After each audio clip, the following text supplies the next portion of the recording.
Hey everyone, how goes it? Welcome to another episode of the Justice Revolution. I'm your host, James the Patriot. I always have with me my ever so faithful co-host, Erica. What's up, Erica? How's life? Hey, good. We're just preparing for the eclipse on Monday in Oh these my here. gosh. You guys are I'm going in to get totality, you guys so are going to get inundated. It's going to be like the Field of Dreams. If you build it, they will come. Well, in this case, it's the eclipse. So yeah. Oh gosh, you guys. Today is April the 5th in the year of our Lord 2024. Holy cow. Is it spring yet? Is it spring yet? I am like we're having our fifth winter here in Western Kentucky. seriously, that's what I feel like. Oh my gosh. I live in, as most of you guys know, or Jeff, maybe you don't know. I live in Utah, and we have we'll go through all four seasons in one day. It's insane. It's insane. We're in the spring of deception right now. I think that's the official name of the season here in Indiana. Yeah. Well, there's a saying here in Western Kentucky that the guy who knows about things like this told me a long time ago. Don't plant roses before tax day in Western Kentucky. And that's because you're going to get a frost just when you think spring has come and you're getting 70-degree days. Beware the Ides of March, because you're going to get another frost before April the 15th. And yeah, so we're having it right now. Yeah. God, you had to just bring up the tax day, didn't you? You went there.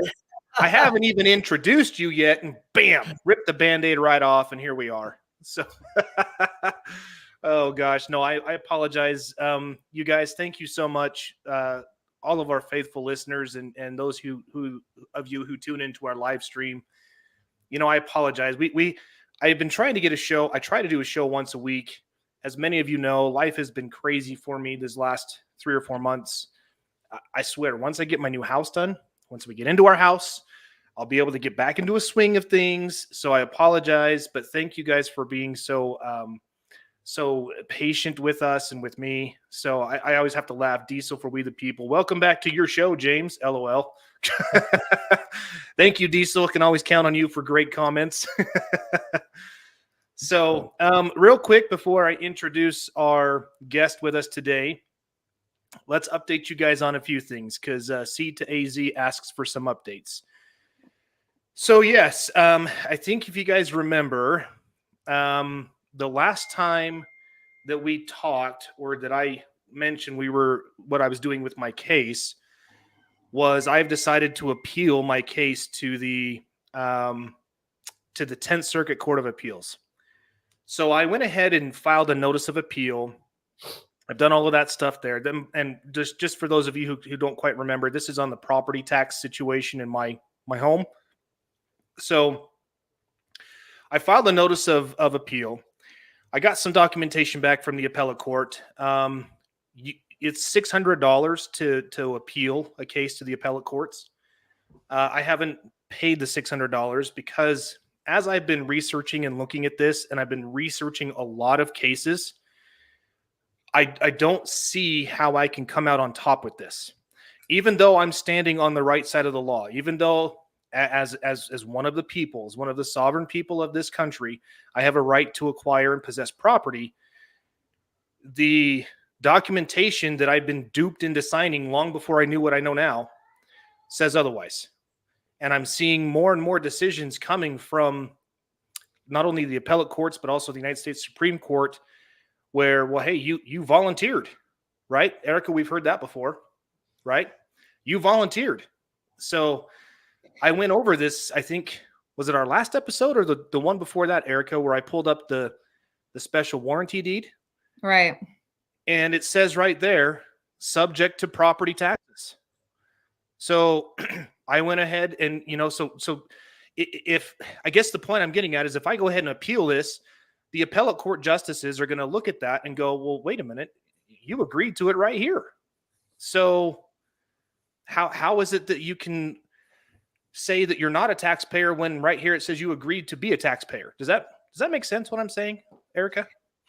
Well, yeah, but then I was looking at, I believe it was the Georgia Constitution, Article 1, Section 1, was talking about how we can't really enter into any compacts that give up our liberties.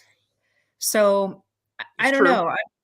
I'm in this place where I'm incrementally gaining the knowledge of understanding fully who we are and who our servants are and Hmm. what that relationship is and what it looks like for us to lovingly instruct them and hold them accountable to what they took an oath.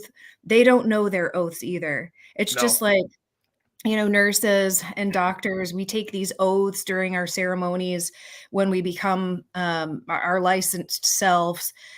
And it's just a part of a ritual. And it's like, you don't really know what you're saying or doing. And Hmm. I know that the people in my local government office, they don't know the law. They don't. My police officers, they don't know the law. It's just none of us really have been taught that, because if we knew it, then we could speak the truth of it and it would fall on the ears of the hearers, and then they would know it too. And none of us would be having any of these grievances. That's It true. would just be, we would just be all acting in truth. So I don't know where I am on all this, because it's like we're expecting the criminals to give us justice. Yeah. Yeah. Well, and we're that's going to play right into what we're talking about today with our guest today, with Jeff Calhoun. Um, excuse me. I agree 100%. I agree with you, right? We're asking the criminals to give us justice. It's like, who was it Brent Jorgensen that said that to us, Erica, who's like, well, they're not going to do this. Why? Because they're criminals.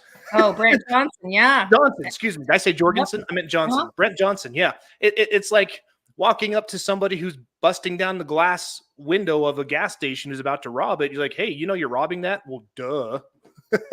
it's it's the same logic, and I agree. So I'm torn, you guys. I'm torn with what I should do. I haven't, like I said, I filed a notice of appeal. I haven't paid the $600 because I don't want to do all of this work that's involved with appealing a decision just for the appellate court to come back and say, "Oh, you're right." So I'm kind of deciding to choose my battles. Now, there's another reason behind this, because you guys know I'm moving to a new property, so I'm going to be selling this property. So once I sell this property, I no longer have, existing standing. Now I can go back, because I was talking about all the property taxes that they forced me to pay over the years. But I'm looking at this going, well, I wonder if what I do is I fight the battle in my new home, on my new property, where now I know what I know now. So when I go to the closing table, if you try to put anything in front of my face to sign that says I am subject to property taxes, this and that, and everything else, is like, hold on, let me get out my Sharpie. I'm going to scratch that out, because that's not happening. I tried that at my closing and they wouldn't complete the closing. It was so under duress and threat and coercion. Yeah. They, which makes the contract null and void Yes, when it things are does. signed under Yes, that. it But does. I'm still Yes, learning it all does. that too. Yeah, I mean, again, this is where I think, because again, read your state's constitutions, you guys. Everybody has one. Every state has one. The people are the source of the power. All political power is inherent in the people. So the government can do nothing unless it's authorized by we the people. Well, what they've done is they've usurped that, right? Over the years, they've dumbed people down through the education system, through things like that. And this is nothing new. We've talked about this before. It's now what it is people are waking up to the madness in light of what's happened over the last 4 or 5 years. And just, just take a pick. I mean, take your pick. I mean, my gosh, New York City had a 4.8 earthquake. New York City, an earthquake. Justice used to live there. Hey, Justice, welcome to the show. Have you ever had an earthquake when you lived there? You're on mute, by the way. Hi. Sorry I'm late. No, better late than never. Hey, Jeff, welcome. Justice. No earthquakes. Lots of hurricanes. Yep. But no earthquakes. Yeah. Yeah. So for those of you who are God-fearing Christians, just go back and read Revelations. That's all I'm going to say is just read Revelations. Read, I mean, the end of the times, the signs of the times are here. So we better get our houses in order. So C to AZ, that's where I'm at. I'm torn. as to what I want to do. I haven't decided if I really want to take on that fight, knowing I'm leaving this property, going to another one. I really feel like I want to take it on another way. So that's kind of where I'm at with that. So, but with that in mind, let's bring on and introduce our host. Our host. I'm the host. Our guest. Guys, can you tell it's been a while? You're doing great, James. You're doing great. Oh, geez. I might to get my brown paper sack here to be, You got yourself all worked up. That's right. That's Taxes right. will do that. So guys, I want to introduce our guest, Jeff Calhoun from Tactical Civics. If you guys will remember, a few episodes ago, we had Bill Ogden on, which was a great episode. Bill's from Pennsylvania. Jeff is from Western Kentucky, God's country, as we've talked about. He said he's just south of, you said Evansville, Indiana? Yeah. About 45 miles. So Jeff and Erica are going to be inundated with all the crazies who are going to go out and watch the solar eclipse on Monday, or I think it's Monday, this coming Monday. Yeah. So just be prepared for that, you guys.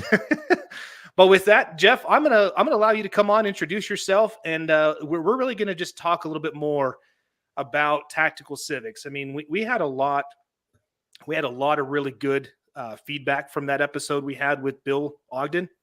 And people are anxious to know what they can do, how they can organize, how, again, let's stand up as we the people and show the power that we the people inherently have. So Jeff, why don't you introduce yourself? How long have you been with Tactical Civics and that sort of thing? Yeah. Well, thanks, James, Erica, Justice. Appreciate you guys inviting me on, and I'm looking forward to our conversation. These are important times, and a lot of people are they're waking up, but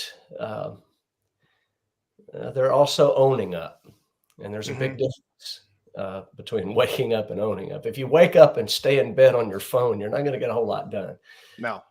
But if you wake up and realize that that you own the responsibility to affect the changes that are necessary and to restore sanity and the rule of law in America, then you're obligated at that point to make decisions and to orient your life in a certain way. So I've been with Tactical Civics for a little over a year and a half now. I've discovered it in the fall of 2022. Okay. And I met a guy on Twitter Spaces, of all places, from Kansas. And his name was Bill Hosey. And Bill just recently passed away. He was the very first, he was member 001. And he heard me talking about, at the time I was involved with a movement called the National Jural Assembly. Yeah. And I was in the Kentucky State chapter. And I found my way there because like a lot of people that experienced 2020 and the rapid implementation of a police state, for lack of a better description. Yep. The coordinated implementation of top-down authoritarian controls, shuttering of businesses, the arbitrary determinations of what was essential and what was not essential. The use of well-known techniques related to behavioral psychology that even at the time, I don't think you can find it now, but on the CDC's website, they had a page that was devoted to explaining the strategy for accomplishing vaccine uptake and compliance with protective measures using behavioral psychology. They had a paper on their website devoted to that. So all of us went through that. And then at the end of 2020, we went through a coup d'etat a display of election fraud that is dizzying. And then we saw no one held accountable for that. Yep. And then we've been through the rollout of the vaccine, of the experimental, I don't want to call it a vaccine, of the experimental mRNA technology. We saw people, our friends, lose careers, have their jobs terminated. I mean, it was just stranger than fiction, I guess. And so I, like a lot of people, was going, okay, there has to be something we can do. And I had never in my life really taken it upon myself to examine our system of government from its roots and its origins, and really try to understand what we are. And the reason for that, I think, is the reason a lot of people have not done that. And that is that things were comfortable for the most part for me. And as a result, like most people in America, I chose comfort over calling. And I didn't really see that as a member of We the People, I had any particular responsibilities or duties other than showing up at the voting booth every 4 years, or, every 2 years with the midterm elections. And that was kind of it. I understood one thing, and that was just because my father-in-law was a hardcore stable money guy. And he turned me on to a book called The Creature from Jekyll Island. And so I understood the fraud and chicanery that went on with the establishment of the Federal Reserve and the loss of stable money. So I understood that. And so I could wrap my head around the idea that moneyed interests were working behind the scenes to establish control of our economy and our monetary policy. Mm-hmm. And I understood why sound money was so critical, and why breakdown and social breakdown began with the debauchery of the currency. And even, I think it was Lenin who said, or maybe it was Stalin, one of those two guys, who said there's no sure way to undermine the existing basis of society than to debauch or debase the currency. Yeah. Because it does so in a way that not one man in a million is able to diagnose, and it puts all of the forces of economic law on the side of destruction. Mm-hmm. And so, but when 2020 and 2021 happened, and we were all just kind of reeling, and they used fear very effectively. And I think most people who are honest will say at some point during early 2020, you were a little bit freaked out. I mean, you were kind of wondering, okay, what is this? Is this a novel virus? Is it really spreading? I mean, because it came so fast, and none of us knew that most of us didn't know that they had been planning this and preparing for it and putting things in motion. And we didn't know what was going on behind the scenes because we weren't really paying attention.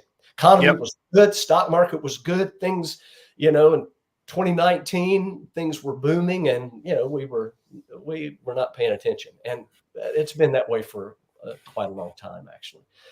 So I started saying, okay, there has to be something I can do. A friend of mine started talking about a meeting that was happening in our county, and to try to establish the people's rule. And I said, okay, I'll go check it out. And so I went and checked it out, and it was the Jural Assembly movement. And I spent a year in that. And after a year, I didn't know any more about what we were trying to do than I knew when I started. And the light bulb went off for me when our state director told me that there were some people in my county that were interested in joining, and would I talk to them? And I said, no. And she said, why not? I said, because I'm not really sure what we're doing. And I don't think I can explain it. And then I was at a meeting at a county that was, quote, settling, which is technical term in the jural movement. They were settling a county, and I watched a group of 13 people that had been meeting together weekly for 2 years. And they were getting ready to initiate this process to formally settle their county as a jural assembly. And I watched people in that group express confusion about what they were doing and why they were doing and I thought, wait, why is there so much confusion? And why are we constantly drifting left and right into state national movement, into sovereign citizen movement, into the UCC, into the 1871? I mean, it was just back and forth, and there was no bearing. Like there was no clear direction.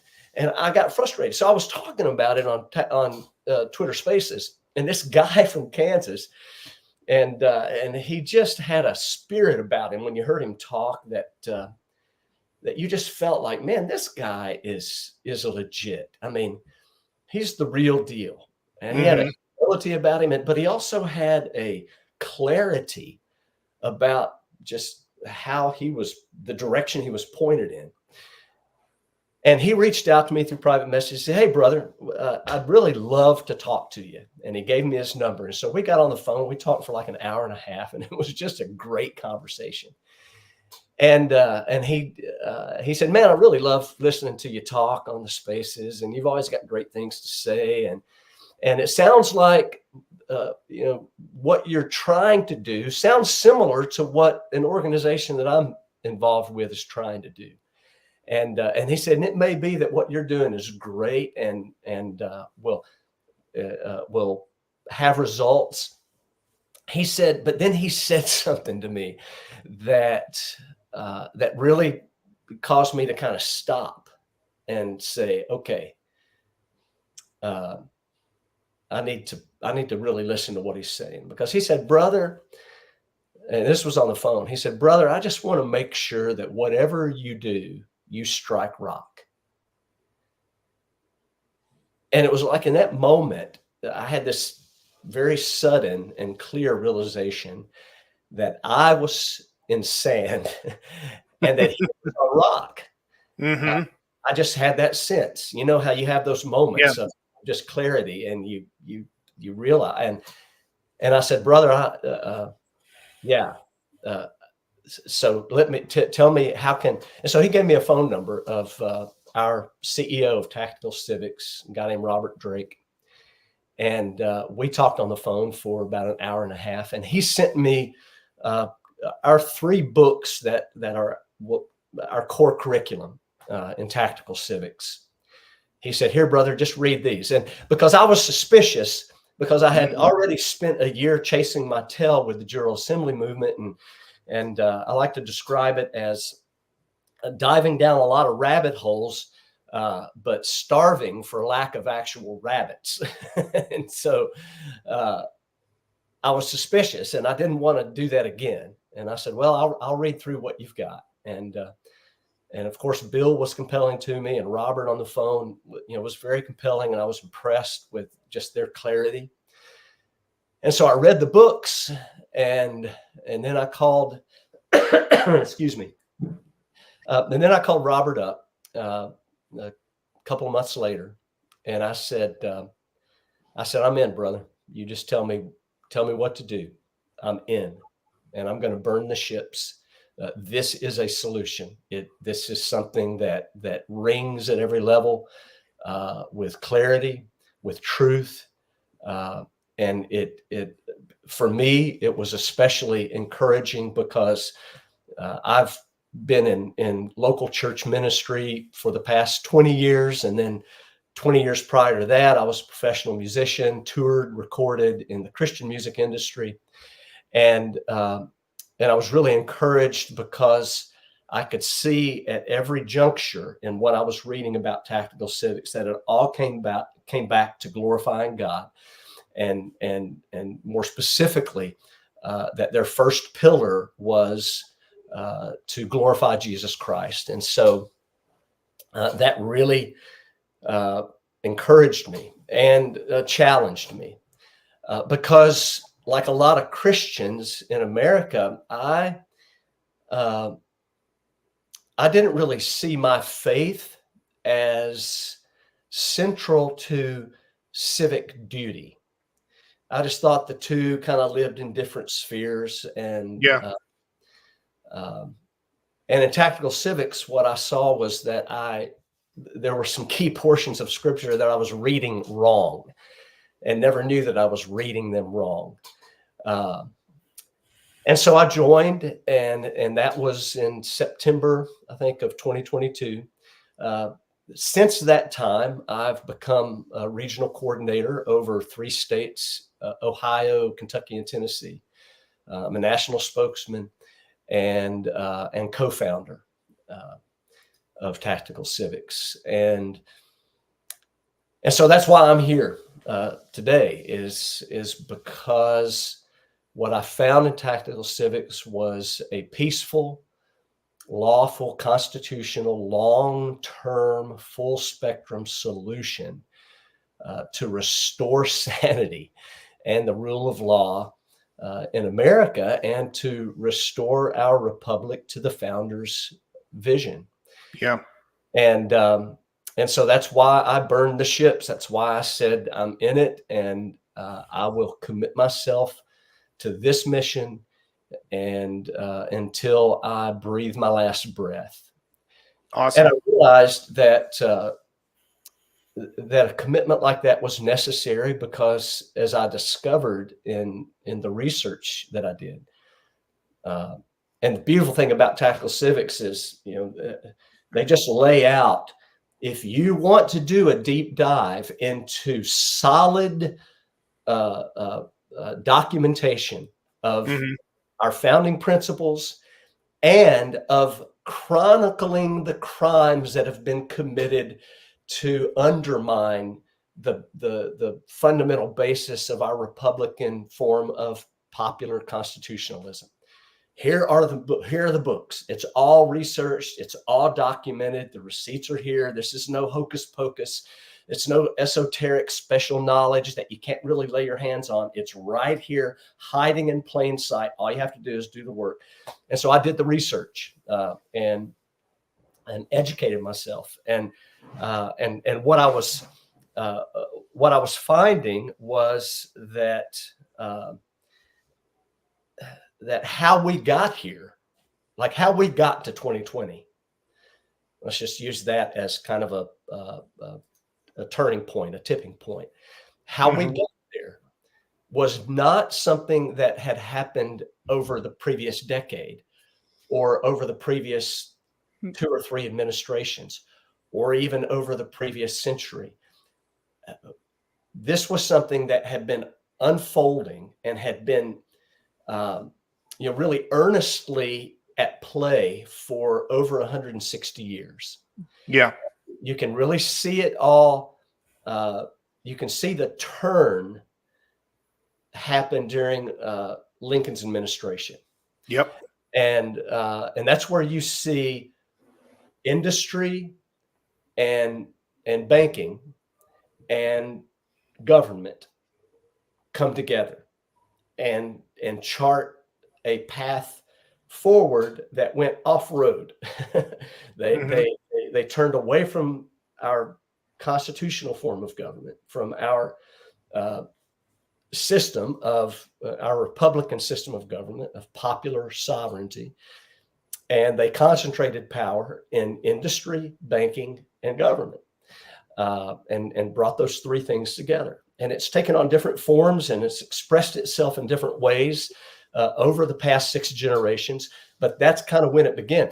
And what I realized was the only way out of that, like the only way to correct course and restore sanity, and as you guys were talking about earlier, to bring an end to the organized crime that is running our government, not only in our federal palaces, but also in All our of it. state palaces. And we Yeah. call them palaces because the people that assume office and take up residence in those palaces do so with a pervasive sense of entitlement to Oh.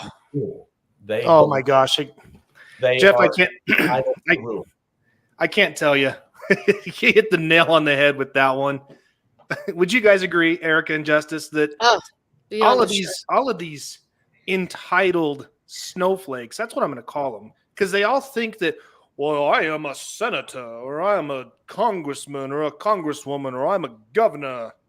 They think because they have these titles that entitles them to be able to do as they will, usurp power. I mean, it's I don't know if you're all mind-blowing. getting the mailers like I am here in Indiana for all the primaries coming up, but Yeah, I'm like, Yep. the bigger your poster, the less I'm inclined to vote for you, because if you have Exactly. that much money to send me 5 different poster size things saying I should vote for you, then I don't know what's going on. They're planning on making a lot of money. Mm-hmm. And you can track that. It's not too hard to find the data to see how common and prevalent it is when a person assumes office, particularly in the House of Representatives, but also in the Senate. You can watch their net worth double, triple, quadruple, and then move by factors of 10. And they always do such a good job of hitting those talking points to the masses, like, Oh yeah, we've got an out of control border, we've got to Oh, yeah. restore order and get rid of the corruption. They say the same things every single 2 years. It's like, That's because fear and anger are powerful motivators. I'll never forget listening to an interview with Tristan Harris, who was one of the original executives at Google that left Google because he thought they were becoming evil, which they were. And he related a quote of a professor of his that is kind of stuck with me. He said, human beings exist in these 3 realities. Number one, that they have Paleolithic brains that are easy to hack. And fear and anger are the 2 motivators that are always leveraged to get us to make decisions that we otherwise wouldn't make. Mm-hmm. So we have Paleolithic brains. We have medieval institutions that are impervious to change. And we have godlike technology that leverages those first 2 realities to the benefit of those who hold the technology. And that's kind of where we are. So they've known that they can leverage fear. And now with technology, the way that it is, it can be done with greater effectiveness, speed, precision. Mm-hmm. And we've seen that, we've seen that with the Twitter files. We've seen that with the Seidel files that just recently have been, brought to light. But what we haven't seen, and we've seen how government and industry, I mean, we're fascist and communist at the same time. I mean, all of Marx's 10 planks of communism are in effect in our federal government. Absolutely. Yep. They all exist. But what we're not seeing is anyone being held to answer for infamous crimes against our Constitution. We're not seeing that happen. Well, and it doesn't matter how many whistleblowers come forward. Nope. It doesn't matter how much is revealed. It almost is not hyperbole to suggest or say that we could catch somebody with a gun in the hand and a dead person at their feet, and the gun is smoking and blood is coming out of their head. And if they're an elected servant in our federal government, they won't have to answer for that. There will be something, usually that involves a change of venue to take it into the courts that they have control of. And so it's just, it's bizarre. And you have to ask, you have to ask yourself, why is no one being held criminally liable for violations of our highest law? Can I maybe touch on that for a second, Jeff? Yeah. I So think we all have a good hypothesis on that one. yeah, we do. I think we already know the answer to that because of all, like what you said before, right? During Lincoln's administration, and I wanted to touch on this for a minute because everybody, talks about what such a great president Lincoln was, and I don't think that Lincoln was an evil person per se, but what I think He was compromised. exactly. When you look at what happened, I think at the end of the day, he was really trying to do the right thing, but he was accomplishing the right thing through the wrong means and the wrong methods. Well, he was a white supremacist. Like, Yes. I mean, Yes. he absolutely wanted a white nation. He wanted to deport all free blacks. Yeah. He had no intention of ever giving voting rights to blacks. He had no intention of ever seeing blacks hold elected office. He had no intention of ever seeing blacks have the right to vote. He had I mean, these were all things that he said explicitly. He wrote them down. Yes. They're in the record. And so, and he also, having said that, I do have sympathy for what he walked into. Yeah. Because what he walked into was something. But look, Lincoln was a lobbyist before lobbying was even a thing. He was a railroad industry lawyer. He was wealthy. This is this picture of the aw shucks country boy pulled him up by your bootstraps, from rags to riches success story is not really accurate because, and I was just at Mary Todd Lincoln's birthplace, and she came from a family that was loaded with money. I mean, they were wealthy, and he married into tremendous entitlement and wealth. And he was very she was super nutty pants from what I read, right? She had a lot of like mental instability too. So that makes sense how he would subject himself to that. Yep. It's better to live on the corner of a roof than in it with a contentious woman. Let me tell you how we've answered that question with Tactical Civics, because that's the big question for us is how did we get here, and why is no one being held accountable? And the way that we've answered that question is the primary reason that no one is being held accountable is because we, the people, are the only ones with the authority to hold them accountable. We stipulate that authority to ourselves in the Constitution. Yes. And we have abdicated that authority. We've, by, just neglect, we've relinquished that authority. But the stipulated authority exists nonetheless. And so until we, the people, take on, and this is something, and I'm going to be preaching to the choir here because you guys know this. You were talking about it, even prior to starting your show, and Erica, you were talking about trying to learn this and kind of understand this, and that's this idea, and it shows up in the language of every state constitution. And what's interesting is when you look at the U.S. Constitution, Article 4, Section 4, there's a warranty or a guarantee in the Constitution that we, the people, created. So it's our Constitution. And we put in there a perpetual warranty or a guarantee. And in Article 4, Section 4, we said, these United States guarantee to every state in the Union a Republican form of government. Yes. So what we said was that all of us together guarantee to each of us separately, and all of us being the sovereign people, the people of the sovereign states, to all together guarantee to the people of each sovereign state individually a republican form of government. And we promise, all of us together promise, to protect each of us separately from invasion.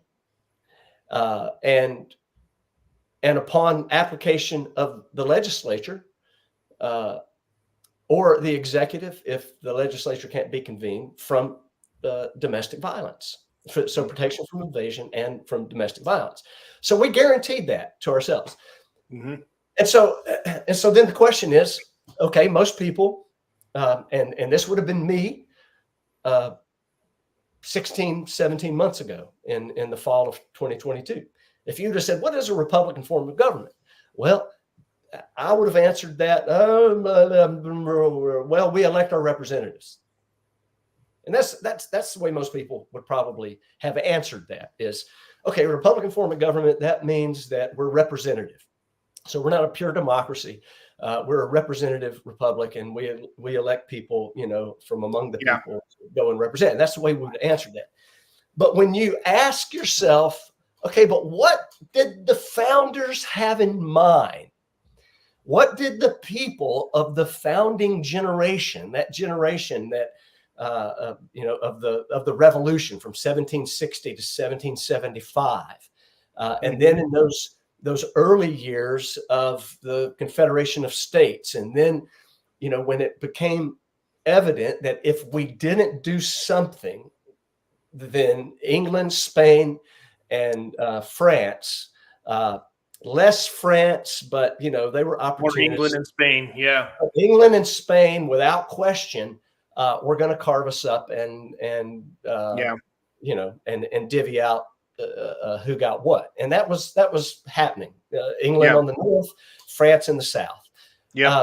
And so the economy was a mess. The currency was a mess because it was different in every state. The system was coming apart. It was frayed. Like even trading between states was a nightmare. Oh yeah. It really was. Regardless of what the anti-federalists wanted to suggest, they made some persuasive arguments. And I've got to give the anti-federalists a tip of the hat. They did predict some things that came true. No question about that. But when you ask yourself, okay, when the people made this guarantee in the Constitution, what did they have in mind? And so I just want to make a reference that shows up as kind of the key reference point that when the people were creating the Constitution, and when they had in mind the guarantee of a Republican form of government, what was an example? Well, the first real example we had of that in America, I didn't know this, but this is what the research bears out. And this is what serves as kind of the first level of reference in terms of political philosophy and example, was the Vermont Republic of 1777. So Vermont was the first independent republic that established itself at the Revolution, 1777. They were an independent constitutional republic. They abolished slavery. They were the first republic to do that in America. And they wrote a constitution.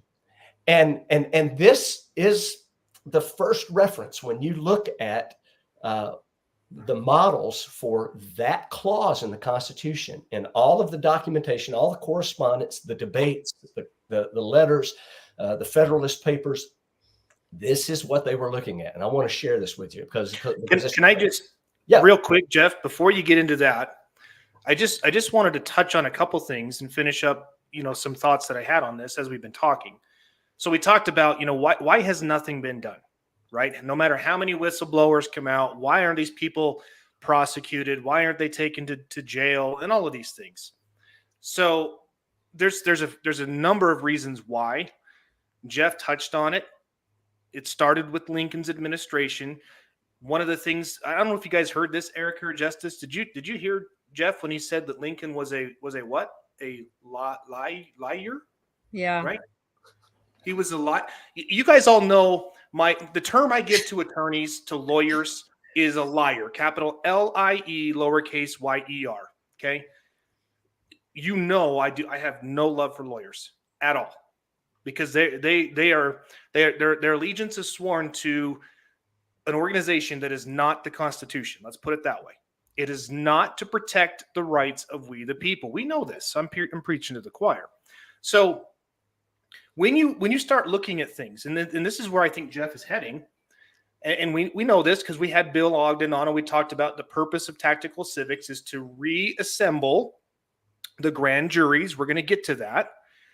But this is a challenge I want to put out to everybody listening, the four of us on this show. I want you guys to go and see if you can find a case where a grand jury indictment was handed down by the people, and that a public prosecutor was appointed and prosecuted that individually according to the rules of the common law. I defy any of you to find a case like that. Erica's already shaking her head because she knows it's impossible. No. Why is that, Erica? What has happened? Diesel for We the People brings up a really good point. This was a recent case. Texas recently had a case. Lawyers don't practice the common law either. So that's the difference. The common law is for the people. Exactly. And that's not being taught. Look at this. If this does not smack you in the face, the state of Texas versus the Republic of Texas, what is that all about? I thought they were one and the same. No, they're not. No, they are not.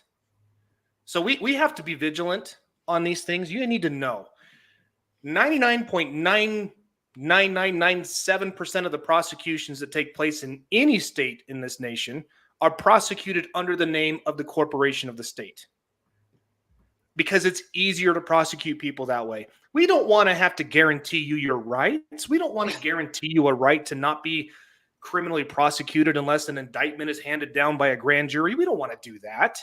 That takes too much time. Well, it's also about money. That's my point. Because we talked about this, right? Money. What did Jeff say, right? You took government. Lincoln took government. He took the financial institutions, and he took what? What was the last thing? Commerce, industry, and he merged the three together. And now you have this well-oiled machine where they put up this facade of a constitutional republic. Oh, the Constitution's still there. It's just there. But we ignore it. And it's like what Brent Johnson. It's like what Brent Johnson said. Well, yeah, but what are you going to do about it? Right? What are you going to do about it? That's their stance. That's their stance. And this that's is what they're asking us every single time our rights are violated, because Jeff hit the nail on the head. We're the only ones who can do it. Exactly. They can't do it to themselves. They're our creation. This is what I want. If you guys get nothing out of this conversation, out of the conversation we're having with Jeff today, out of the conversation we had with Bill Ogden 4 or 5 episodes ago, if you get nothing else out of this, you need to start acting like the sovereign you are. Quit acquiescing to supposed and pretended acts of superiorship. I don't even know what the words I'm looking for right now. I'm so hot and bothered. we use words like leaders, elected. They're not leaders. They're not leaders. They're servants. You know, I love this. Like you see something in the news, and the news people are terrible, right? Especially, depending on where you are. Like here in Utah, they just wrapped up their legislative session. So every single time there was a story about a law that they were looking at, the media referred to these people as lawmakers. These lawmakers. Well, what does that sound like, right? Well, geez. Well, then it must mean that whatever they say goes. Our lords. Right. Our lords, yes, my Society's liege.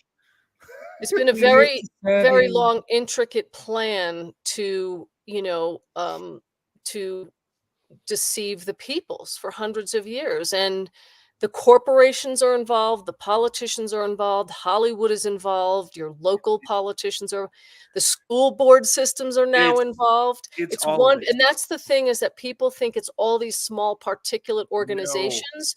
They're all under the umbrella of the same controlling interests that want to take America down. and Jeff's right. This is not a federal government problem. I mean, that's a big part of it, but it's not. It doesn't stop there. It's at every local. I mean, it's at your state level, it's at your county level, it's at your city, your municipality, your village level, wherever you are. These people think that they are entitled because they were elected, and that the majority rules. That no, that's what's called a democracy. And in democracies, individual rights are not protected and guaranteed. Which goes back to the beginning of the conversation. We allowed it to happen. Exactly. They gave Well, us and the rolling then circus and we fell for it. when Exactly. everybody started waking up and started researching and started going down all these rabbit holes, we all did the same thing.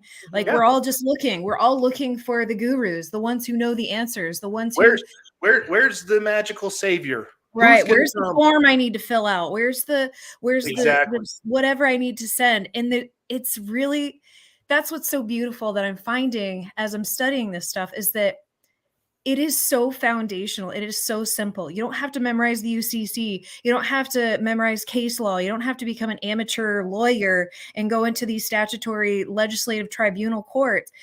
You just have to know the written law. You have to know who you are, who your creator called you to be, and what the limits of the construction of our governments actually is. And that's easy enough to do, right? There's a couple of constitutions we need to look at, and if it doesn't fall within that, all the rest of the rights are reserved for the people. So, like, done. boom. I mean, Erica hit the nail on the head there too, guys. This is what I love about the Constitution and your state's constitutions. So here's where people get confused. Sometimes people think the state constitution overrides the federal constitution. No, federal constitution, state constitution, they complement each other. If it's prohibited in the federal constitution, but it's not specifically written in your state constitution, your state is prohibited from doing it. This is what we need to understand. These are the powers that we, the people, delegated to our governmental representatives. These are the only powers you have. You cannot do anything outside of this, but they do it all the time. Yeah, but again, it's like that a power not granted is a power that doesn't exist. Exactly. And in the beginning, when they were even considering the Bill of Rights, there was an argument that was being made against the Bill of Rights because they didn't think that they didn't want to give the impression that our rights were negotiable, right? That our rights could be adjudicated.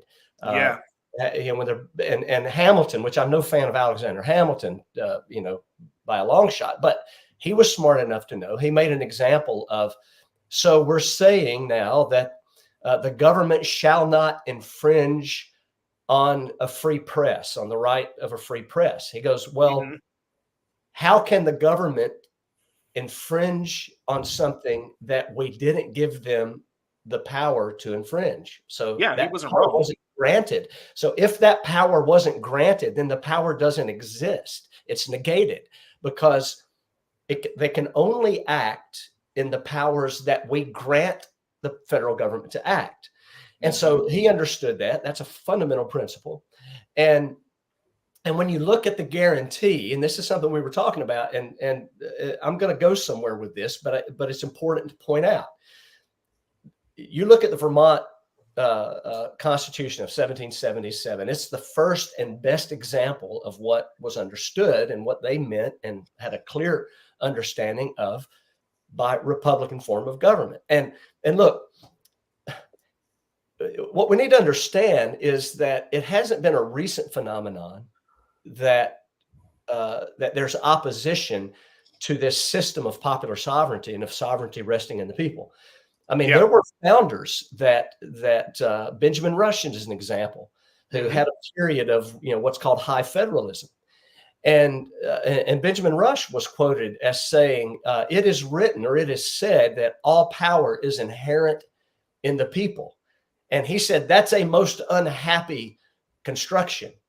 He goes, "It should be that power is derived from the people." Yeah. And that happens at election time, and after which that power is given to their rulers. And that's how he thought things should be. But that's not the system that we created. No. We created a system, and you guys mentioned this, Vermont 1777 Constitution, and this language is in every state constitution. First, they say in Section 4 that the people of this state have the sole. That means they're the only ones that have it. It's their, That's it. it's their right, not anyone else's. It's the people's sole, exclusive, and inherent right of governing. Okay, so the people have the sole, exclusive, inherent right to govern and of regulating the internal police of the same. So the people have the right to regulate how government is policed. Yeah. And then they said that all power being originally inherent in, we all know this. I didn't know it as clear as I know it now a year and a half ago. All power is originally inherent in and consequently derived from the people. Therefore, all officers of government, whether legislative or executive, are their trustees and servants, and at all times accountable to them. Now, that does not need to be qualified. No. A process for how that happens doesn't need to be spelled out. We simply establish the governing operative principle that all officers of government are our trustees and servants and are at all times accountable to us. That means there is not a moment in the day, in a month, in a year, there's not a moment that you can draw a breath when our elected servants aren't accountable to us. They're always accountable to us. And that government is or ought to be instituted for the common benefit, protection, and security of the people, nation, and community. So that's why we create government. Yeah. Create government for the benefit of the people. And he says, not for the particular emolument or advantage of any single man, family, or set of men who are a part only of that community. And that the community hath an indubitable, so what that means is there's no doubt, unalienable, which means it can't be severed. Can't be taken away. Mm-hmm. Yeah. An indefeasible right to reform, alter, or abolish government in such manner as shall be by that community judged most conducive to the public will. So we don't need to lay out a process for that. We establish that this is an authority and a power that the people have. And so that's what we guaranteed in Article 4, Section 4. We guaranteed that this is the kind of government that we have. We have a government. So the question then is, well, did we just make that up out of whole cloth? Are we just implying authority or power that doesn't actually exist? That the federal government somehow created a power that is over the power that is inherent in the people? And the answer to that question is no. And it was made clear in one of the first landmark Supreme Court decisions, where Chief Justice John Jay, gave the opinion called Chisholm versus Georgia. You guys are probably familiar with that. I know this case very well. Yep. And Chisholm versus Georgia is where it was made clear. Jay said that at the Revolution, the sovereignty devolved onto the people. So what sovereignty was that? Well, it was the sovereignty that under, being British colonies, the colonies were subject to the shared sovereignty of the crown and parliament. Yeah. King George. And so that was where sovereignty was. Now, the people had a voice through the House of Commons, but there was still very limited voice because you had the House of Lords and you had the crown, the monarchy. And, but there were things that happened, during this nearly 1,000 years, several century evolution of English common law that began in 997, I think it was, with the Dooms of Ethelred, and evolved from that point, where you see common law becoming a reality. And this idea that prior to the advent of common law, the phrase was rex lex, which in Latin meant the king is the law. Well, with the Christianization of Britain and the Western world, the idea was flipped. And it's like, no, the king doesn't make the law. The king is not the law. Actually, the law makes the king. The law creates the king, because law originates with God. God vests law in the people, and then the people create government. Mm-hmm. And so law comes from God. So law creates the king. And so that was a principle that changed. And then that's what began this idea that the people can actually dictate terms upon which government operates. And so that happened in the Dooms of Ethelred. And I won't go into that whole story, but it's an important story for people to research and know, because that was the birthplace of common law. And then it evolves, and you have things like the Charters of Liberty, the Charter of Liberties. You have things like the Magna Carta. And in England, their constitutional government, which was kind of realized through the Crown and Parliament, was not a written, detailed constitution like what we have in America. That's a unique feature of our system of government, but it was a customary constitution nonetheless. And the Declaration of Independence was a detailed list of violations of that customary constitution by the Crown and Parliament. Yeah. Primarily what the Declaration of Independence was it was a constitutional legal argument, saying you have violated this, violated this, violated this, violated this, that are well established as part of our customary constitution and our rights as citizens. And even a more fascinating document to read than the Declaration of Independence was one that was a year prior to that, which was a summary of rights of British Americans. Yeah. This is what's interesting, Jeff, and I don't want to cut you off, but this is what's interesting. When you read the Declaration of Independence, and I've always told you guys, read the rough draft, read the first draft, Jefferson's first draft, because that's really the one where he lays it all out. But what's interesting about that, right, is under the rules of the common law, one of the things that the king did was he enacted new officers, and Jefferson says he sent swarms of officers thither to eat out our sustenance. Wait a minute. Isn't that what's going on today? Isn't that what's happening to us today? Swarms of new officers? How many they have so much money because we keep giving it to them. Exactly. How many three-letter agencies have been created that are 100% unconstitutional? We, the people, did not grant the federal government power to do that, but they've done it anyway. And it's really that this is what I think Jeff is trying to get to. Our entire form of government over the last 170 years has been, well, we're going to do it until you decide to do something about it. Right. And as long as we can get away with it, we're going to keep on doing it. And that's exactly what's happening. I have to laugh because, when I, you guys know, I've always got my hands in 100 different things. And I was researching the criminal code here in Utah, right? So now they have to write everything down exactly what is a crime. I mean, should I be told that killing my neighbor is a crime? Do we need to write that down? I mean, that's just common freaking sense, i.e. common law. But you know what's fascinating is that these people, and I thought I saw something right here.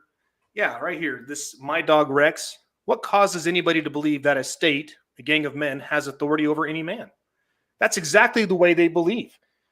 They think that because 200, 300 people get together and they all vote on something and the majority rules, and then the biggest idiot of them all signs it into a law, then now it's the law of the land. It is gospel truth. And what's fascinating to me is I love where these people think that they have the authority to overrule what is and what is not a crime. And I'm just going to give this to you real quick. I'll give back to you, Jeff. Is I was looking at our state criminal code, and the first thing it says is that all common law crimes are abolished. Where in the Constitution or state constitution did we, the people, grant you the authority to abolish common law? That's like saying, God, our creator, no longer exists because we decided that he doesn't exist. I mean, that's where the society is today. Look at what's going on. People are trying to convince the masses that God doesn't exist, that God is dead. I've heard that one before. Yeah. Do you guys see the insanity in this? Does any of this make sense? No, it doesn't, which is why people like Jeff and people and groups like Tactical Civics make sense, because we're like, hey, hold on a second. Let's just start at the beginning. And I love that you brought up the Vermont Constitution. That's one of my favorites. And then the Virginia Declaration of Rights is another one that I really love. You guys go read them. Well, the joke is on them, because when they want to abolish common law crimes, our constitutions are common law documents. Exactly. It's like you can't abolish what created you. They are features of and expressions of common law. We wrote it down, and it's the first of its kind. It had never existed before in the annals of human history. A system of popular constitutionalism had never existed, and so and you described it. So we point at three things in Tactical Civics that are fundamental problems, and this was one of the things that I loved when I discovered Tactical Civics, is they didn't talk about elections, they didn't talk about political campaigns. They talked about sovereign duty and sovereign authority of we the people. Good. And so we have to restore that knowledge and that understanding first and foremost.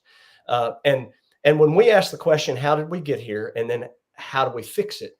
So the three problems, and you just mentioned it, James, is that in America for several generations, we have either consciously or just by omission and acquiescence, we've turned away from God, and we decided that we did not need the wisdom of God, we did not need the favor of God, we didn't need the help of God in order to properly govern, and we decided we'll do it on ourselves. And so we decided it's the first thing when you frame things that you look at Romans chapter 1 and you see what happens when you exchange the glory of the creator for the glory of the creature. And our government is analogous to that. It's exchanging the glory of the creator for the glory of the creature.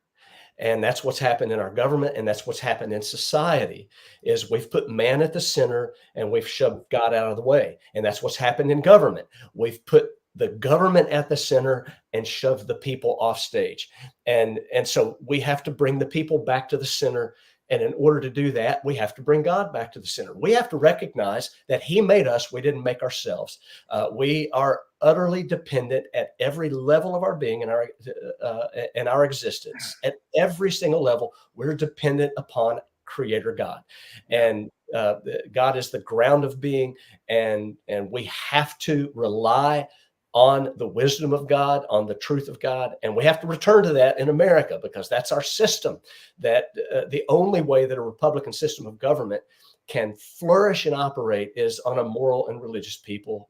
And we have to restore that. Number two is what we've been talking about, is how does sovereign power find expression? And there are a lot of answers that people might have for that, but where we are right now, which, James, you hit the nail on the head, that there are a lot of parallels to where we were when the Declaration of Independence was written, and the grievances that were documented in that document. You trace revolutionary period from 1760, which marks the Stamp Act Rebellion, Yep. on through to 1775, 76. In that generation, we find ourselves in a similar place.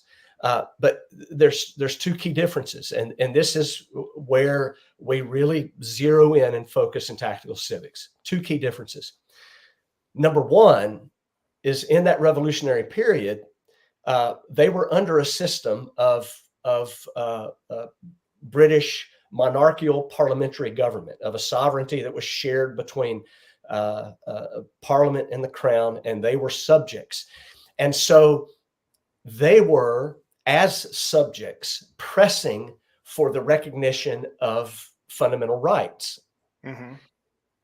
Well, we're in a different position now. They've tricked us into acting like and operating like we're subjects, and that Mm-hmm. we're left to, try and bargain with government for the recognition of our rights and the granting of our rights as if they were the source of our rights. And they've tricked us into that posture. We actually, in America, we have assumed the posture of lowly subjects who are appealing to our rulers for the recognition and administration of our rights. But that's not who we are. No. We are not subjects who are appealing for rights. We are sovereigns who need to own our duties and assume our authority. Yeah. And so how do we do that? And that's the question. Well, we can look back to the revolutionary period to see where this idea of the people acting in a sovereign capacity really took a crystal clear focus. And that was in the grand jury system that, predated our Constitution by centuries. And here's what happened. And this is what most people don't know. I didn't know it. If it were not for the county grand juries in the American colonies, there never would have been a Declaration of Independence. And I'll tell you why. That's fascinating. 1760, the Stamp Act Rebellion. Well, obviously, the Crown is moving as swiftly as they can to hold those rebels, those anti-government radicals, to hold them accountable for that rebellion.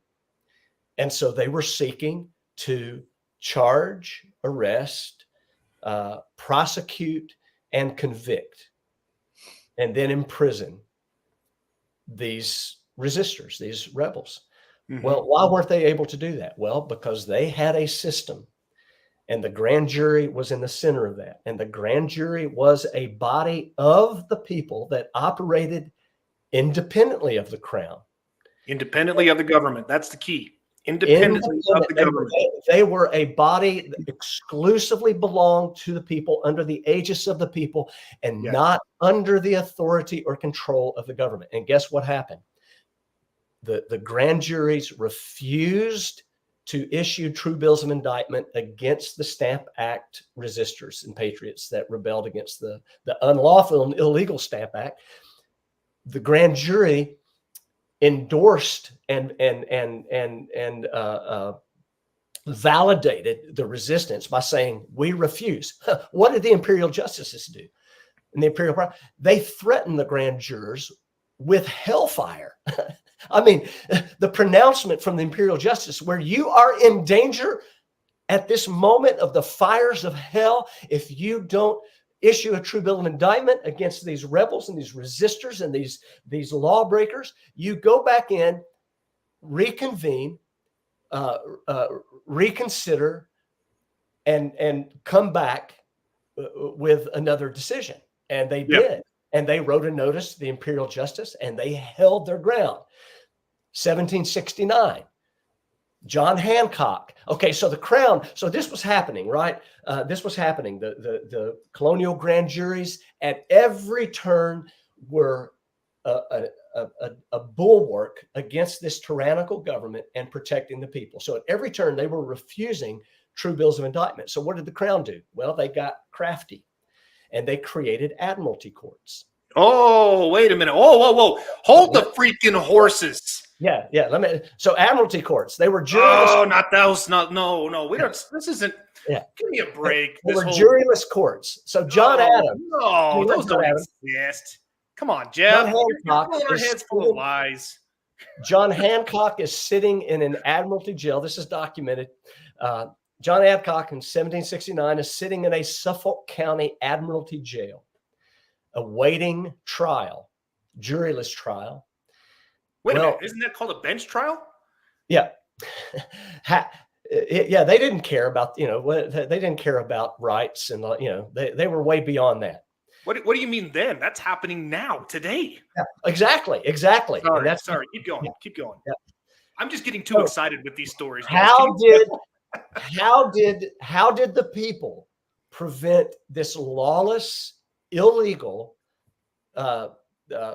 banana court? Kangaroo court. System. Yeah. Kangaroo courts. That's what we call them. Is Kangaroo courts. Yeah, sorry. Kangaroo courts. Banana Republic, kangaroo courts. How did the people resist that? Like, how did the people step in and thwart the Crown's efforts to imprison John Hancock by bringing false charges against him? Because they had one witness who had basically just testified with a whole list of lies against John Hancock in order to have him thrown in jail. And then they were going to try him with this key witness and then imprison him. Yeah. How did the people present that? Well, I'll tell you. In 1769, the Suffolk County grand jury convenes, which was their right to do. Yeah. They convened and they investigated the Crown's chief witness. And what they found in their investigation was the Crown's chief witness had committed perjury. And so they issued a criminal indictment against the Crown's chief witness for perjury.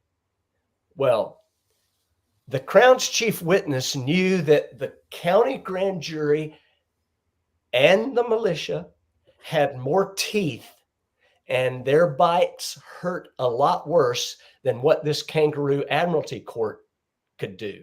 And so instead of thumbing his nose at the county grand jury and said, "You can't do nothing to me, I'm going to continue and I'm going to, lie on the stand for this admiralty court and see John Hancock." No, he fled the county because he knew that his butt was in serious trouble. That was a count. And so what did the Crown have to do? Even in their illegal admiralty court, they didn't have a witness because their only witness had perjured himself. The county grand jury had discovered it and indicted him, and he hit the road and turned tail and ran.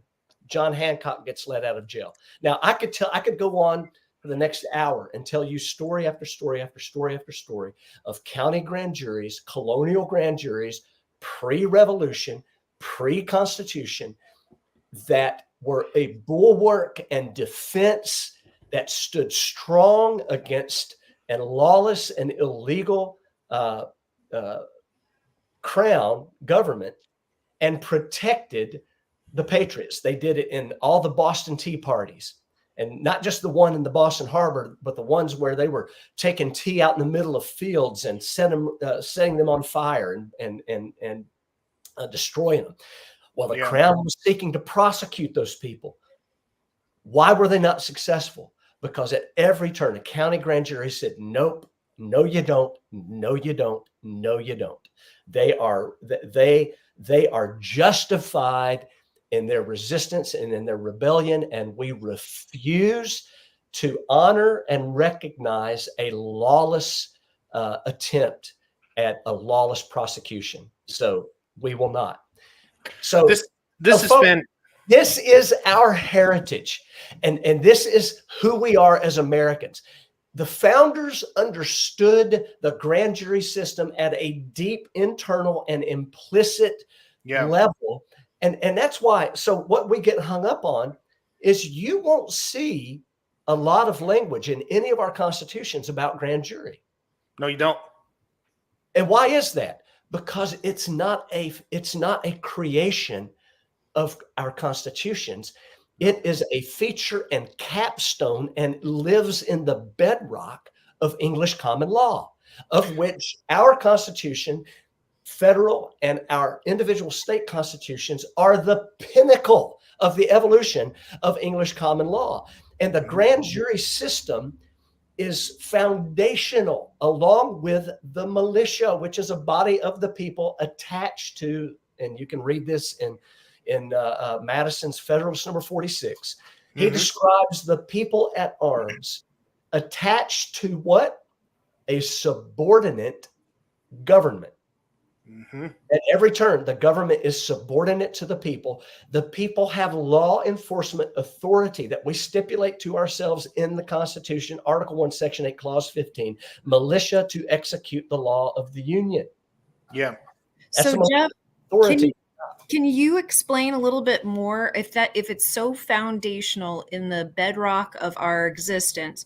Why would we use an inferior ordinance to bring the ideas back to, do you see what I'm saying? Yeah, well, so already understood, then why use the ordinance? Okay, well, because, and I think we're looking at it through the wrong lens. We're looking at constitutions at the state and federal level are not superior to a county ordinance because, and Madison wrote about this in the Virginia Resolution. So let's go back to 1798 and the Alien and Sedition Acts. The Alien and Sedition Acts was a bundle of congressional acts that John Adams, in collusion with the judiciary, had concentrated power in the executive that Congress did not have the authority to delegate to the executive, and gave the executive powers that the Constitution didn't give, that violated due process. And so, what did the people do when that happened? Because what they gave the executive branch the authority to shut down and prosecute newspapers for libel who criticized the Adams administration. I mean, this was barely a decade after the Constitution was ratified that suddenly we've got an attempt, centralized power, to usurp the Constitution. And so what did the people do? How did they respond? Well, they said, no, you don't. No, you don't. And so both the Virginia and Kentucky militia, whose authority it was to enforce the laws of the Union, they operated in that authority. They understood that authority both implicitly and explicitly because the Constitution stipulated the authority to and expressed the authority that already existed in the militia, the people's authority to enforce the law. So they sent public notices. They sent public notices to New York, to the federal government, and they posted public notices in their states and said, we refuse to enforce this illegal and unconstitutional act of Congress and declare them null and void. Good. Full stop. As is their right. As is their right to do. Yeah. And so Jefferson and Madison had an argument about that, about what remedy did the people have when Congress enacted something that was on its face was nullified because it usurped the Constitution and violated the Constitution. What was the remedy? Well, real quick, Jeff, can I just throw this in there? Marbury versus Madison, 1803. Sorry, keep going. Yeah. So this is Marbury versus Madison. That was an important decision. Of course, this is prior to that, and they were having that conversation. Jefferson favored just nullification, just that when Congress did that, the states had the right and the authority and the power to just simply declare an unconstitutional act of Congress null and void. Which I like that too. That's just me. Now, Madison favored what he called interposition. And so in Madison's view, the people could leverage either the power of the state government if it was dealing with the federal government who had stepped outside the bounds of the Constitution. They could appeal to the state governments to countermand that. And likewise, if the state governments had stepped outside of their bounds, the people could appeal to the federal government to bring the offending party in check. But now, Erica, this is an answer to your question, because as Madison was laying this argument out, and I could find it and bring it up and read the specific language, but in short, he described what he called spheres of supremacy. And so he said that, we have the national or the federal sphere of supremacy, and we have the local sphere of supremacy, which in his specific reference was to the state governments. And he said each sphere of supremacy operates within its sphere, and neither the federal has a right to instruct or tell the state or the local how they should govern in their day. Then the state has a right to instruct and tell the federal in the duties that are stipulated to the federal to function and operate within their sphere, how they should administrate that when they're operating within those bounds. And so the people have a right at the county level. The people have a right to give expression within their counties of law. Counties have a right of creating law by the people's will, just like the people had the sovereign power and authority to create state constitutions and to establish government and a framework and limits within government would operate. Just like I read in the Vermont Constitution, the people have that authority, just like the people had the authority to do it for the federal. And so, it's at the an county level, extension of the people's instruction to their local government. this is the people's. This is the people pressing upon their local government, in this case, the county government, to enact and codify stipulations that put constitutional frameworks in operation, and particularly as it relates to grand juries. So our ordinances, and this is phase 2 of our, we have a 4-phase strategic plan. It's very detailed, very specific. This is phase 2. Phase 1 is where we are right now. Phase 1 is gathering together a responsible and repentant members of we the people to assume the duties necessary and requisite to keeping a republic. And so we have a target number in our counties of where we want to grow our chapters. So it's important for us first to organize and educate members so that they understand what our authority is constitutionally. They understand what our system of government is and how it's supposed to operate and function. And they understand what is necessary at this point in time. And I wish we were in a situation where all we had to do was simply nudge our elected servants when it looked like they were kind of getting a little, across the, close to the guardrails, and we said, let's get back in line here. I wish we were in a situation where that was all that was necessary, is that we just had to provide some instruction and clarify and make sure they understood that this is what we've delegated for them to do, and not to step outside of that. And, oh, wait, you're thinking about stepping outside of it, and we need to let you know that you can't do that because we gave you. I wish we were there. but we're not, because now we're dealing with federal and state palaces and even local, because the federal government has successfully over the past 160, 70 years has reproduced itself all the way down using the power of the purse and the distribution of taxpayer dollars and conditions that are attached to those dollars at the state level and in state illegal agencies and at the local level. So at every level, the federal government is handing out favors and then including attachments. I wish that we weren't where we are now, which is that we're under we're under organized crime. We have government. Our federal and state governments are operating illegally. And so when crimes are being committed, then that requires law enforcement.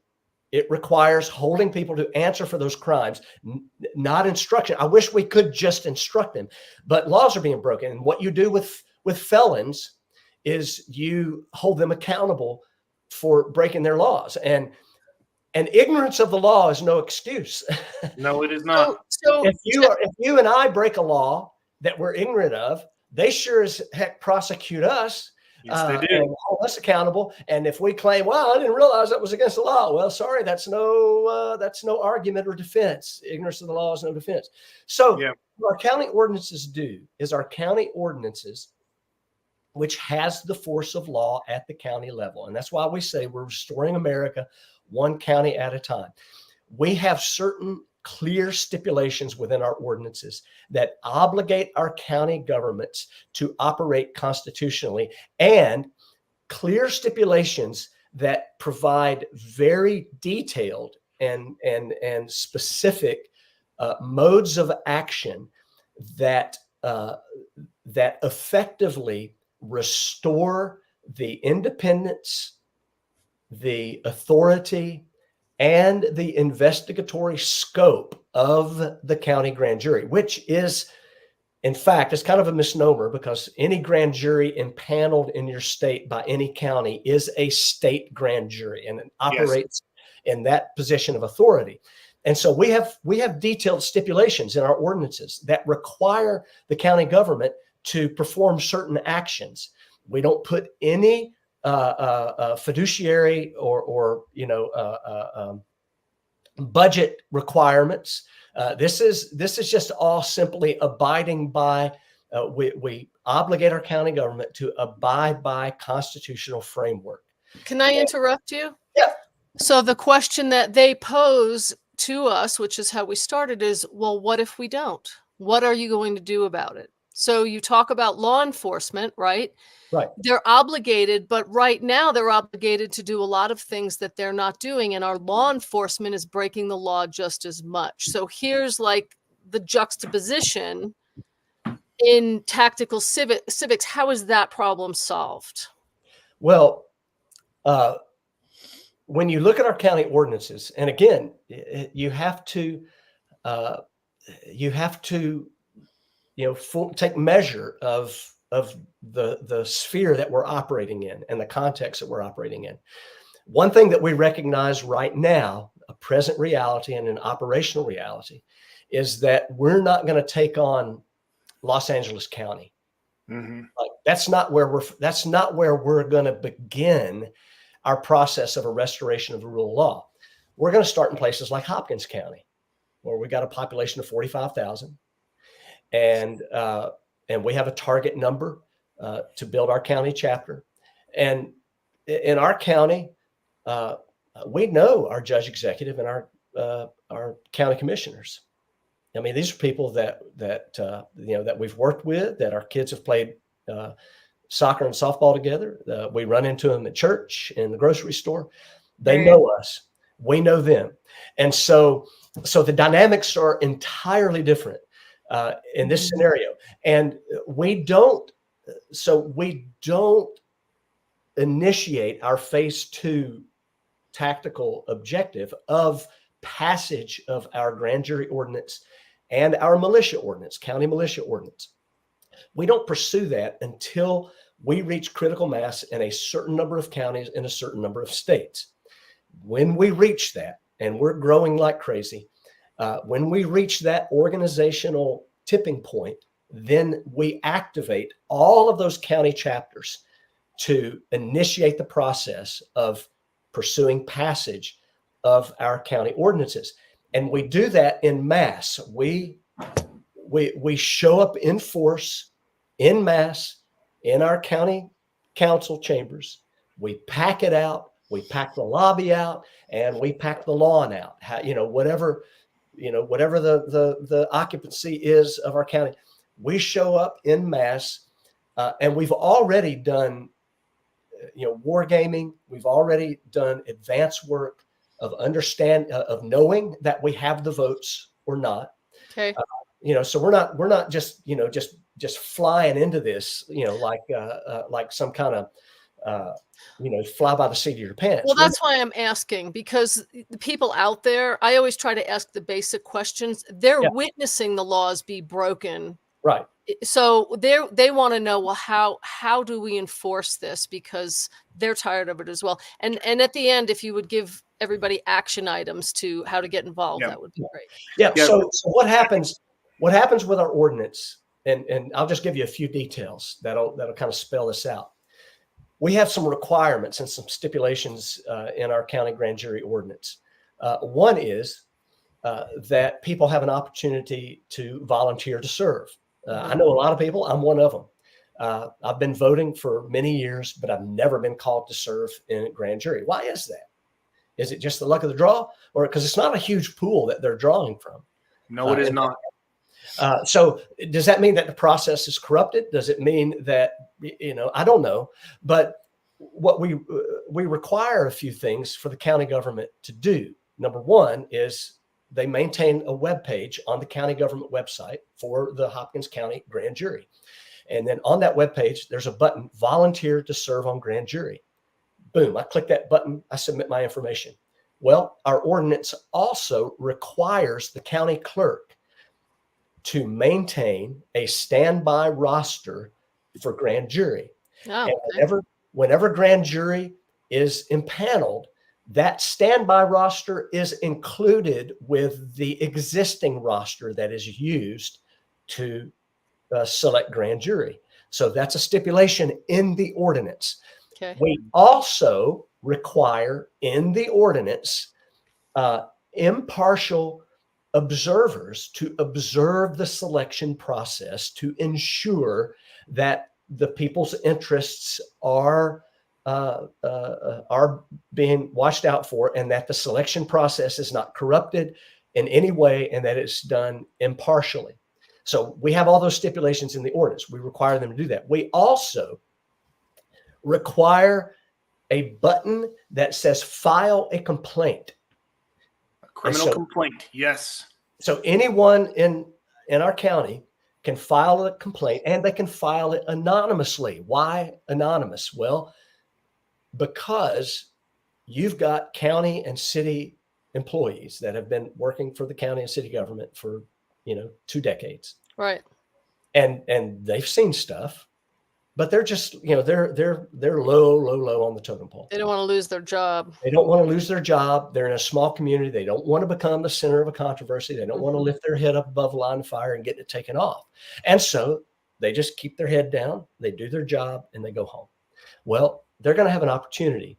And again, all this is happening after there's been a long and intensive process of organizing and educating members of our community, not only tactical civics members, but the advocates in the community, the memberships that we've given people who are going to be advocates, but not necessarily intimately involved in our process.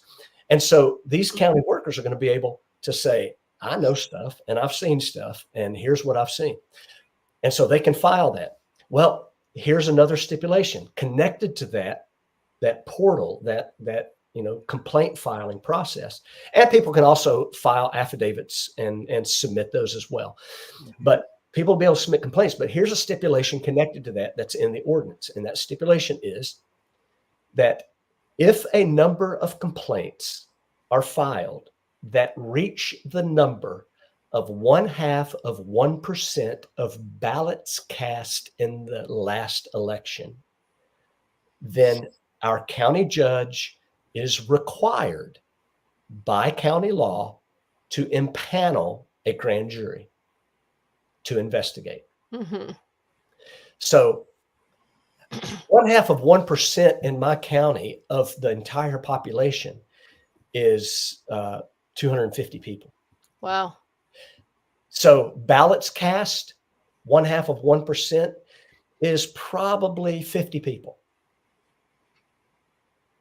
And Wow. so we've obligated our county government through county law to when complaints about any single issue reach this threshold, then that automatically triggers the impaneling of a grand jury. And so in addition to that, we also require the county government to provide opportunity for people in the community to be trained to serve on grand jury. And we'll use our book, Grand Jury Awake, that goes through every state and has kind of a layout of what the historical and traditional function of grand jury has been.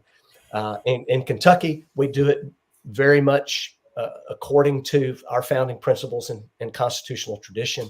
And the jury is instructed on what their independence is, what their authority is, and what their scope of inquiry is. And then they're given their oath. But here's here's what happens even in small communities like mine. I've had people, because we have introduction meetings every month in my county to introduce people to tactical civics, and we're just gradually growing our numbers here. But what I've been told by people who have actually served on grand jury is when the judge gave us our instructions and administered our oath, everything the judge said lined up 100% with everything you've told us about grand jury: independence, authority, scope of inquiry, everything. But when we went into the chambers and the Commonwealth's prosecutor came in, she said, okay, I know what the judge said about, this, and blah, blah, blah. But let me explain how we do it in Hopkins County. Yeah, I do that. So people are ignorant, and they go, oh, okay. And they're thinking, does that mean that this will be shorter than it otherwise would be, and I can get back home and watch the game? Yep. Right. And so, so what we're working towards, and what we have to do, is we have to gather people who are going to assume the responsibility, who are going to say, no price is too high to pay, no cost is too great. I'm going to assume the duties of a sovereign. Sovereignty is a heavy burden. It's not something that you puff your chest out and say, oh, I'm the sovereign power of the people. We the people, we're the power. No, it's an august duty and responsibility to wear the hat of sovereignty. And a constant battle.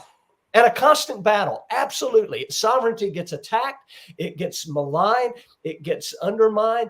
And that's as old as time itself. Mm-hmm. The sovereign from Adam and Eve in the garden, the sovereignty of God has always been brought into question. Did God really say, oh no, he's holding out on you. He's not telling you the truth. He doesn't. That's been the MO of the powers that oppose righteous governance from the very beginning. Right. And so we have to bring together a responsible, duty-bound sovereign of people who are willing to assume the requisite duties of a sovereign to execute and act in their authority. And when we do, and the Commonwealth's attorney walks in and says, well, I know what the judge said, but let me tell you how we do it here in Hopkins County. Somebody's going to go, excuse me, Miss, what's your name again? Okay. Actually, no, we don't do it different here in Hopkins County. We are a body of the people operating independently, and our authority is actually above you. And so we will administrate and lead this investigation and this process, and we'll let you know when we need you. But there's the door. Don't let it hit you on the way out. Yeah, so and bring me some coffee. Thank you. And And so that's where it begins. Like that, Right. that's where the process begins of the people just stepping in to that place of authority. And that's where, when we talk about that, all power is inherent in the people and consequently derived from the people. That's it. There is not an example more clear in the history of our republic than the grand jury and the militia, where that sovereign power is given expression, and from which all other expressions of sovereign power, which is the creation of our state and federal constitutions, emerged. It emerged out of this history and this primordial tradition of the people being empaneled to put a check on government and to hold government accountable. And when you read some of the declarations that were made in that history about the authority and the power of grand jury, it's inspiring, but it's also breathtaking when you realize this is who we are. Like this is our tradition. Right. Yeah. I mean, Hey, it's a Sorry, go simple, ahead, Justin. basic, instinctual thing. If you see a mob of people beating a child, or a man or whatever, the people around it, the responsible people, should go and stop that from happening. And that goes for all levels. It's really very basic. And I want to read something to you here on just the veneration that existed for grand juries in our tradition of common law. So this is from 1681. A grand jury refused in England to indict Lord Shaftesbury on charges of treason, even though the king, Charles II, was insisting that Lord Shaftesbury be indicted. But the Englishmen in that grand jury refused to make that indictment. And so as a result of that one instance, that one event in England's history, John Somers, who was the Lord Chancellor of England, wrote this tract called The Security of Englishmen's Lives. And here's what he said. He said, grand juries are our only security, inasmuch as our lives cannot be drawn into jeopardy by all the malicious crafts of the devil, unless such a number of our honest countrymen shall be satisfied in the truth of the accusations. Now, listen to this. This is a century later. Thomas Erskine, who was an 18th century Scottish jurist and historian, gave a speech in 1784 in defense of the Dean of St. Asaph. And he said this in the presence of the judges of the king's bench, quote, "If a man were to commit a capital offense in the face of all the judges of England, their united authority could not put him upon his trial. They could file no complaint against him, even upon the records of the Supreme Criminal Court, but could only commit him for safe custody, which is equally competent to every common justice of the peace. The grand jury alone could arraign him, and in their discretion might likewise finally discharge him by throwing out the bill with the names of all your lordships as witnesses on the back of it. That this defender of popular rights against official oppression was not in error when saying that no person could be arraigned for a capital crime except upon presentment or indictment of a grand jury is shown upon almost every page of the common law." So let me just jump in here real quick because we're coming up on 2 hours, and this has been a fascinating conversation, Jeff. I think I'm speaking for myself, but I'm sure Erica and Justice would love to have you come back on Yep. to talk some more about this. But if there has been a light bulb moment for me in this conversation, it's been, why haven't we been taught the grand juries are our only defense against an oppressive and tyrannical government? Why haven't we been taught that? Well, why do you think? Right? Because I'm trying to think the best way to describe this. It's kind of like where you have in like some superhero movie. Actually, you know what? I'm going to bring up this one. You guys ever see that movie, A Bug's Life? You guys ever see that? Yes. Oh, Show? of course. A Yeah. Bug's Life. Yeah. So basically, the premise is you have a bunch of ants that work their entire season to feed a handful of grasshoppers. And there's a scene in there where one of the grasshoppers is talking to the other one, and he says, if these ants realize what they could do to us, we're dead. Don't you think that's what our tyrannical government is thinking right now?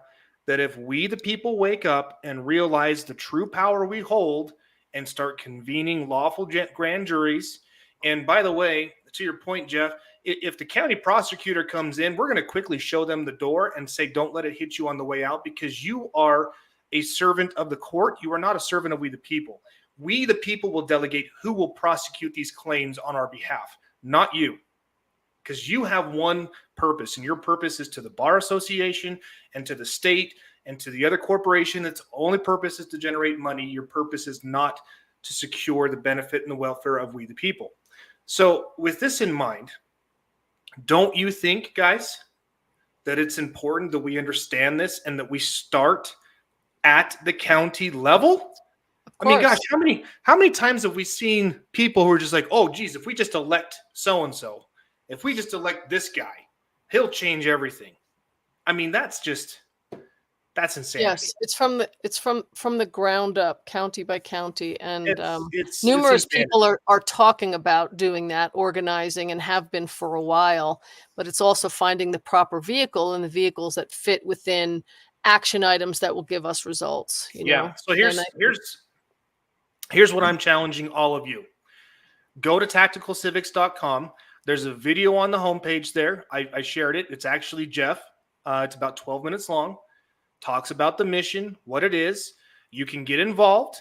When you click on the button on the website, it sends you to your local state or county coordinator, depending on where you are. So I'm here in Utah. Utah hasn't grown as fast as I'd like it to, which again, this is why we're having more Tactical Civics folks back on, because this is the power that we hold. By golly, I can't even believe I'm saying by golly, but by golly, let's use it. Okay? Let's use it. All right? So that's the first thing. Your action item for every single one of you who is listening to us or watching this, go to tacticalcivics.com, get more information there. Your second action item is to tell your neighbor and your friends about it.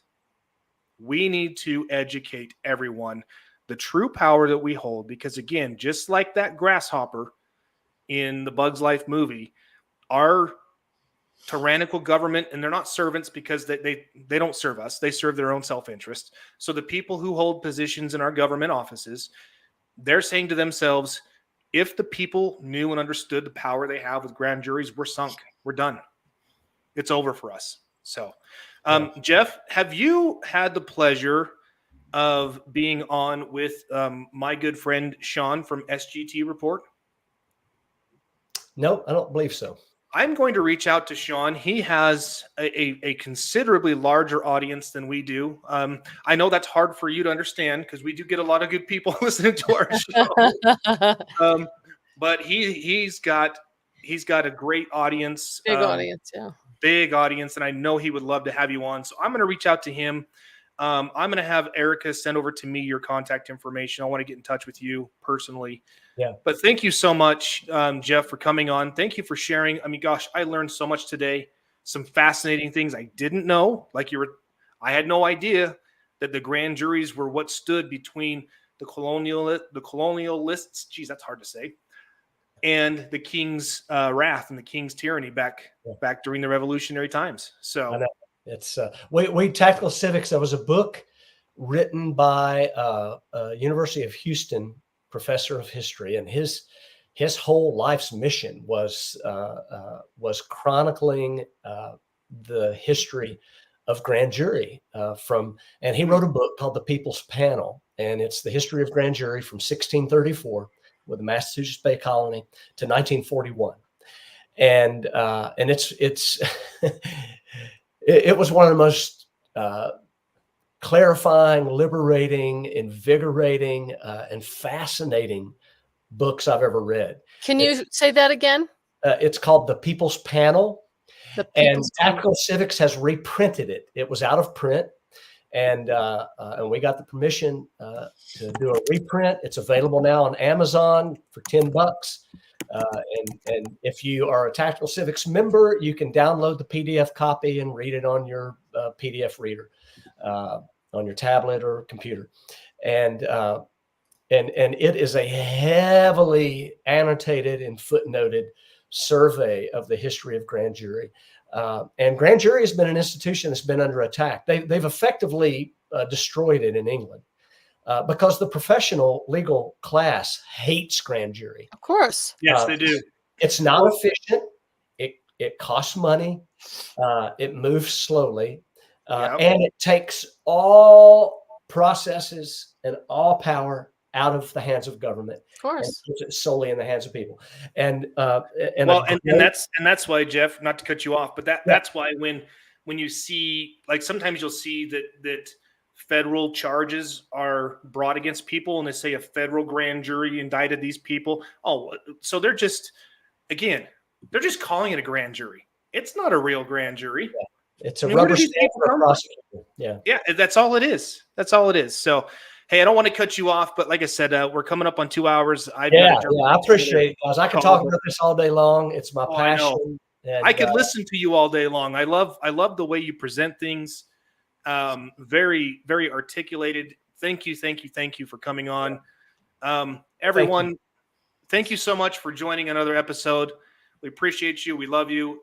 We will, like I said, I will do my best to try and get out episodes weekly. I apologize. Until I get into my new house, it's been crazy. So once that's done, I get that behind me, then I can focus on this. But my action item here is I need to do a better job of staying involved with my Tactical Civics chapter. I get the emails regularly. There's an app that we communicate through. So just get involved, guys. Let's start where we live. Let's start here. Let's not worry about Capitol Hill. Let's not worry about your state's Capitol Hill. Let's start with where we live. And let's start making changes with where we live and guaranteeing that our rights are secured and that criminals are prosecuted according to the will of we the people and not the will of, well, hey, how much money is this prosecution going to make us, or how much money is this prosecution going to make us?